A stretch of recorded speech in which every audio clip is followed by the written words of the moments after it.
Welcome to One on One with Colette Linden. I'm here today with Dennis Murphy. Hi, Dennis. Hi, how are you? I'm great. How are you? Good, thanks. Good. Thank you for putting your hat in and running for your ward. I'm going to dive right into it. We're going to talk about some issues. We had some good conversation pre-interview. What are some things in this city that, Dennis, that you want to bring to City Council? I think everybody deserves to have someone in City Council that they can will listen to them. I don't think we have that now.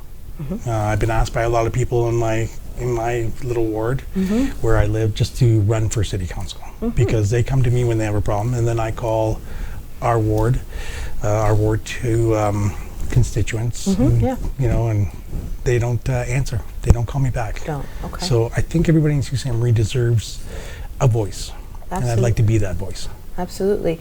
And we've had some great conversation, like I said, before this interview began. But what are some issues in your ward that people are coming to you for that are saying, you know, is it parks? Is it cleaning up the area? Tell me some of the issues. A lot of drugs. Like we have a problem with drugs in Sault Ste. Marie. Everybody knows it. Yeah. I talked to a lady last night, and she said, you know, she's walking down Queen Street 10 o'clock in the morning, and she sees someone shooting up. Not, you know, not smoking a joint, not, you know, but actually shooting up with a needle. Okay. Which she knows is illegal, which but the police are handcuffed and they can't really do anything because that person's going to be picked up and put back on the streets. Yeah. We need to find somewhere to help the people with drug problems. Yeah. We need to find something with the homeless. You know, a shelter. I know that they're building the old Sioux Star building for a rehab. Yeah, the wellness center. Yeah. But 20 beds, is that enough? Yeah. I see 20 people in an hour downtown, and I've been downtown for 55 years. There's not much I haven't seen. Okay. And with the current council and then spending the tax dollars and spending money and putting up infrastructure buildings and stuff, I know we were talking about this again beforehand to be transparent, but what are some things that, you know, maybe are people who are spending our money or putting our money in our taxes and they're not seeing anything from it? What do you propose to that? What do you think we should, what are some ideas that you have that would say, for me walking down the street, like, oh, hey, look what City Council did, that's cool. Yeah. I can't see them spending our money correctly. Okay. Like taxes are always going up. That's something you really can't help, but they're not saving for a rainy day. They're putting band-aids, like we were talking about earlier, they're putting band-aids on the roads when they should be resurfacing the roads, or when they're painting the roads late in August. Like something that should have happened in the beginning of the year. And they're blaming that on, you know, no paint.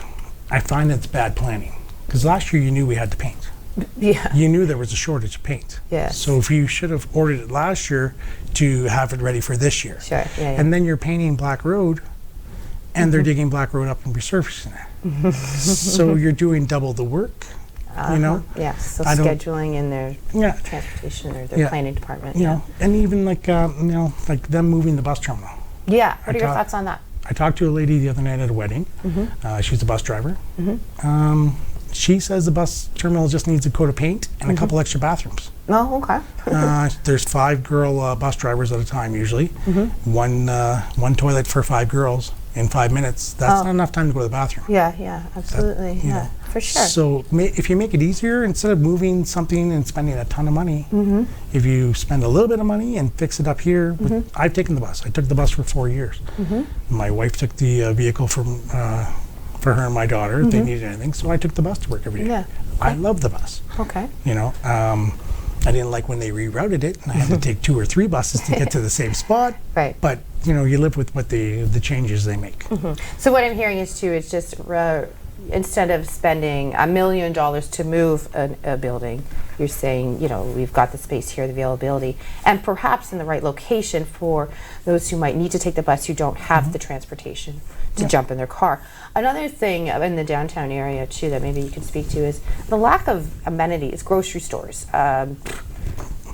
We had a Walmart. I loved it. Yeah. So another Walmart downtown, another grocery store downtown. I know we have good for grocers downtown and red and white, but there's nothing in between. Yeah. You know. And I don't know if anybody is going to go down there. Right. You know. Yeah. I wouldn't want to open a business downtown with what's going on. They're stealing from you.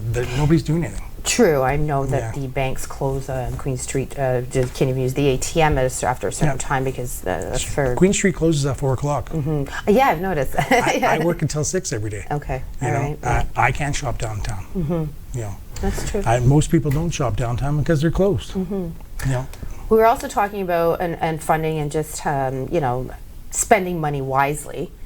You're spending money wisely on your campaign. Tell me about that and your signs. I'm just doing door knockers, so not doing signs.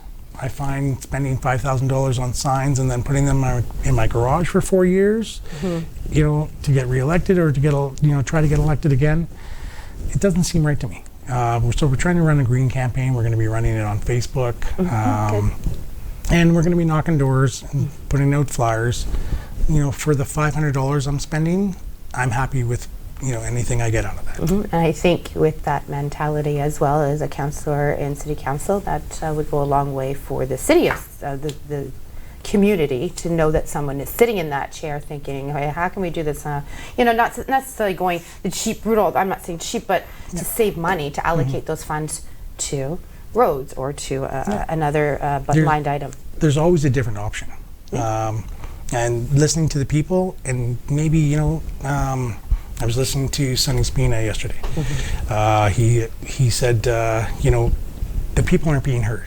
So when you listen to the people, and people aren't coming out to the meetings to hear about, oh, this is going on. We're going to spend $12 million on a park downtown. There was maybe 20 people at that meeting. Yeah. So if you put it out, maybe give them 3 months.